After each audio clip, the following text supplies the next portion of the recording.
Siddu resign ಆಯ್ತು, ಡಿಕೆಶಿಗೆ ಪಟ್ಟ ಯಾವಾಗ? ಸಿಎಂ ಆಗಲಿರೋ ಡಿಕೆ ಮುಂದಿರೋ ಸವಾಲುಗಳೇನೋ? ಸಿದ್ದರಾಮಯ್ಯನವರ ಆಶೀರ್ವಾದದೊಂದಿಗೆ ಡಿಕೆ ನಡೆ. ಅಂತೂ ಸಿದ್ದರಾಮಯ್ಯನವರು ತಮ್ಮ ಸಿಎಂ ಸ್ಥಾನಕ್ಕೆ ರಿಸೈನ್ ಮಾಡಿ ಆಯ್ತು. ಹಾಗಾದ್ರೆ ಮುಂದೇನೋ? ಡಿಕೆಶಿ ಸಿಎಂ ಆಗಿ ಅಧಿಕಾರ ಸ್ವೀಕರಿಸೋದು ಯಾವಾಗ? ಡಿಕೆಶಿ ಸಂಪುಟ ಹೇಗಿರುತ್ತೆ? ಅದರಲ್ಲಿ ಸಿದ್ದರಾಮಯ್ಯನವರ ಯಾವೆಲ್ಲ ಪರಮಾಪ್ತರಿಗೆ ಕೊಡಬಹುದು? ಸಿದ್ದು ಅಬ್ಬರ ಮತ್ತು ಪ್ರಭಾವವನ್ನ ಡಿಕೆಶಿ ಅದೇಗೆ ನಿಧಾನಕ್ಕೆ ಸದ್ದಡಗಿಸಬಹುದು ಅನ್ನೋ ಪ್ರಶ್ನೆಗಳು ಇದೀಗ ಮುನ್ನೆಲೆಗೆ ಬಂದಿವೆ. ಆ ಕುರಿತ ವಿಶ್ಲೇಷಣಾತ್ಮಕ ವರದಿಯನ್ನ ತೋರಿಸ್ತೇವೆ. ಆದ್ರೆ ಅದಕ್ಕಿಂತ ಮೊದಲು ಹಲೋ ಕನ್ನಡ ಯೂಟ್ಯೂಬ್ ಚಾನಲ್ ಅನ್ನ ಸಬ್ಸ್ಕ್ರೈಬ್ ಮಾಡ್ಕೊಳ್ಳಿ. ಹಾಗೇನೇ ಪಕ್ಕದಲ್ಲಿರೋ ಬೆಲ್ ಬಟನ್ ಅನ್ನು ಪ್ರೆಸ್ ಮಾಡಿ. ದೊಡ್ಡಹಾಲಹಳ್ಳಿ ಕೆಂಪೇಗೌಡ ಶಿವಕುಮಾರ್ ಇವರು ಬೆಂಗಳೂರಿಗೆ ಬಂದಿದ್ದೇ ರಾಜಕಾರಣ ಮಾಡೋಕೆ. ಜೊತೆಗೆ ರಾಜಕಾರಣವನ್ನ ಥೇಟ್ ಚೆಸ್ ಗೇಮ್ ತರನೇ ನೋಡಿದ್ರು. ಯಾವ ಪಾನನ್ನ ಯಾವಾಗ ಹೇಗೆ ಮೂವ್ ಮಾಡಬೇಕು ಹಾಗೆ ಮೂವ್ ಮಾಡಿದ್ರು. ಜೊತೆಗೆ ಡಿಕೆಶಿ ಇವತ್ತು ಸಿಎಂ ಕುರ್ಚಿಯಲ್ಲಿ ಬಂದು ಕೂರೋದಕ್ಕೆ ಕೆಲವು ಮುಖ್ಯ ಅಂಶಗಳನ್ನು ನೀವು ಗಮನಿಸಲೇಬೇಕು. ಅವೇನು ಅಂದ್ರೆ, ಒಂದು ಅವರ ತಾಳ್ಮೆ, ಎರಡನೆಯದ್ದು ಹೈಕಮಾಂಡ್ಗೆ ನಿಷ್ಠೆ, ಮೂರನೆಯದ್ದು ಡಾಮಿನೆಂಟ್, ಡೇರ್ ಅಂಡ್ ಡ್ಯಾಶಿಂಗ್ ಅಂದ್ರೆ ಯಾವುದಕ್ಕೂ ಹೆದರಲ್ಲ.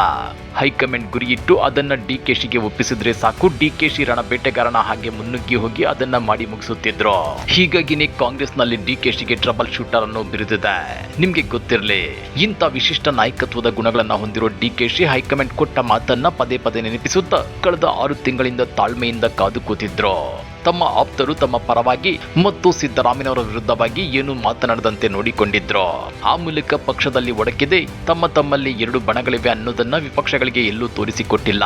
ಇಂಥ ಒಂದು ಗುಣ ಹೈಕಮಾಂಡ್ಗೆ ಇಷ್ಟವಾಗಿದೆ. ಜೊತೆಗೆ ತಾಳ್ಮೆಗೆ ಕೊನೆಗೂ ಫಲ ಸಿಕ್ಕಿದೆ.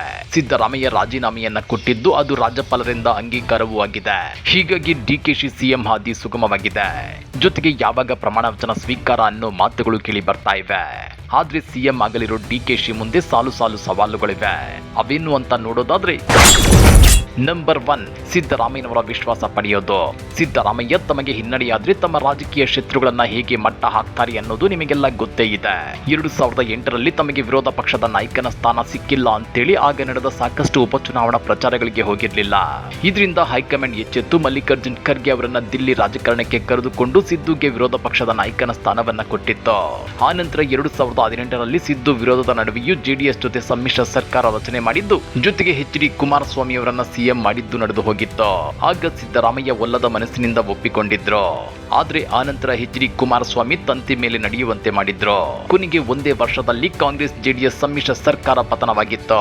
ಹೀಗೆ ಸಿದ್ದರಾಮಯ್ಯನವರನ್ನ ಎದುರು ಹಾಕಿಕೊಂಡ್ರೆ ರಾಜಕೀಯ ಬಿಕ್ಕಟ್ಟು ಎದುರಾಗೋ ಸಾಧ್ಯತೆ ಇರುತ್ತೆ.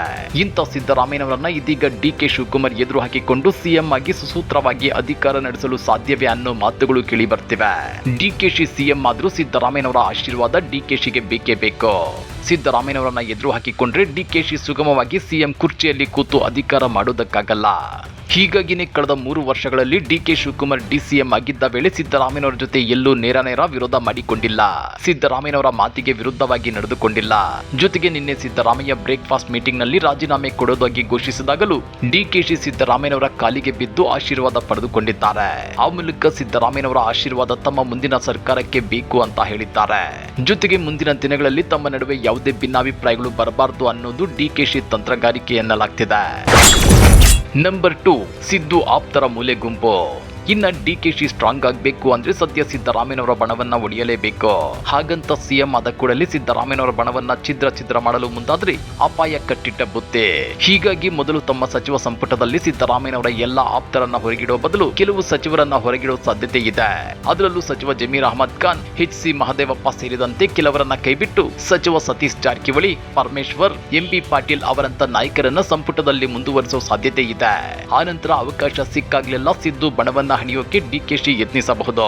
ಆದ್ರೆ ಈ ನಡುವೆ ಸಿದ್ದು ಬಣ ಹೂಡೋ ರಣತಂತ್ರಗಳನ್ನ ಡಿಕೆಶಿ ಹೇಗೆ ಮೆಟ್ಟಿ ನಿಲ್ತಾರೆ ಅನ್ನೋದೇ ಈಗಿರೋ ದೊಡ್ಡ ಸವಾಲು. ಹೀಗಾಗಿ ಡಿಕೆಶಿ ರಚಿಸಬಹುದಾದ ತಮ್ಮ ನೂತನ ಸಂಪುಟ ಹೇಗಿರುತ್ತೆ, ಅದರಲ್ಲಿ ಯಾವೆಲ್ಲ ಶಾಸಕರಿಗೆ ಸಚಿವರಾಗುವ ಅವಕಾಶ ಸಿಗುತ್ತೆ ಅನ್ನೋ ವಿಷಯ ಇದೀಗ ಭಾರಿ ಕುತೂಹಲ ಕೆರಳಿಸುತ್ತಿದೆ. ನಂಬರ್ 3, ಗ್ಯಾರಂಟಿಗಳಿಗೆ ಹಣ ಹೊಂದಿಸುವ ಸವಾಲ್. ಅಧಿಕಾರ ಹಂಚಿಕೆ ವಿಚಾರದಲ್ಲಿ ಕೆಲವರ ಅಸಮಾಧಾನ ಸ್ಫೋಟಗೊಳ್ಳಬಹುದು. ಡಿಕೆಶಿ ಎಲ್ಲರನ್ನೂ ಸಮಾಧಾನಪಡಿಸಿ ಒಗ್ಗಟ್ಟಿನಲ್ಲಿ ಹೋಗೋದು ಸದ್ಯದ ಪರಿಸ್ಥಿತಿಯಲ್ಲಿ ಬಹಳ ಮುಖ್ಯವಾಗಿದೆ. ಈ ನಡುವೆ ಗ್ಯಾರಂಟಿ ಯೋಜನೆಗಳಿಗೆ ವಾರ್ಷಿಕ 58,000 ಕೋಟಿ ರೂಪಾಯಿ ಬೇಕಾಗುತ್ತೆ. ಅದನ್ನ ಇಷ್ಟು ದಿನ ಸಿದ್ದರಾಮಯ್ಯ ತಮ್ಮ ಚಾಣಾಕ್ಷ ನಡೆಯಿಂದ ನಿಭಾಯಿಸುತ್ತಿದ್ರು. ಈಗ ಡಿಕೆಶಿ ಇದನ್ನ ಹೇಗೆ ನಿಭಾಯಿಸುತ್ತಾರೆ? ಕೊರತೆಯ ಹಣವನ್ನ ಹೇಗೆ ಗಳಿಸುತ್ತಾರೆ? ಹೊಸದಾಗಿ ಇತರೆ ವಸ್ತುಗಳ ಬೆಲೆ ಏರಿಕೆ ಮಾಡ್ತಾರಾ? ಇಲ್ಲ ಡಿಕೆಶಿ ತಮ್ಮ ಸಿಎಂ ಪವರ್ ಅನ್ನ ತೋರಿಸಿಕೊಳ್ಳೋದಕ್ಕೆ, ಜನಪರ ನಾಯಕ ಅಂತ ಬಿಂಬಿಸಿಕೊಳ್ಳೋದಕ್ಕೆ ಏನಾದ್ರೂ ಹೊಸ ಯೋಜನೆ, ಹೊಸ ಆಫರ್ಗಳನ್ನ ಕೊಟ್ಟು ಮೆಚ್ಚುಗೆ ಪಡೆಯುತ್ತಾರಾ ಅನ್ನೋದನ್ನ ಕಾದು ನೋಡಬೇಕಾಗಿದೆ. ನಂಬರ್ 4, ಕೆಪಿಸಿಸಿ ಅಧ್ಯಕ್ಷ ಪಟ್ಟದ ಮೇಲೆ ಜಾರಕಿಹೊಳಿ ಕಣ್ಣು. ಇನ್ನ ಕೆಪಿಸಿಸಿ ಅಧ್ಯಕ್ಷ ಸ್ಥಾನ ಇಷ್ಟು ದಿನ ಡಿಕೆಶಿ ಬತ್ತಳಿಕೆಯಲ್ಲಿತ್ತು. ಇದೀಗ ಆ ಸ್ಥಾನವನ್ನ ಸಿದ್ದು ಬಣಕ್ಕೆ ಬಿಟ್ಟು ಕೊಡಲೇಬೇಕಾಗಿದೆ.